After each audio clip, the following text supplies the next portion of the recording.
Yo, welcome sa ating push-up beat yesterday challenge. So ito yung first attempt natin na maka 50 tayo na push-up sana ngayon. So let's go, higitan natin yung nakaraan. Simula na tayo. 1 3 4 5 6 7 8 9 10.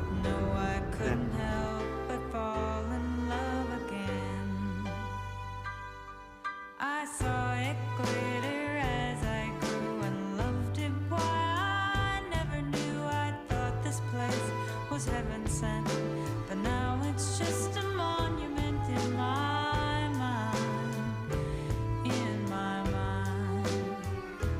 and I couldn't help but fall in love again. No, I couldn't help but fall in love again. The cars and freeways implore me to stay away out of this place. Yo, success yung day 17 natin, no? Nahigitan natin yung nakaraan at ito yung pinakauna nating 50 push-ups na nagawa sa aking buong buhay. Hahaha. So kita-kits tayo sa susunod kong challenge.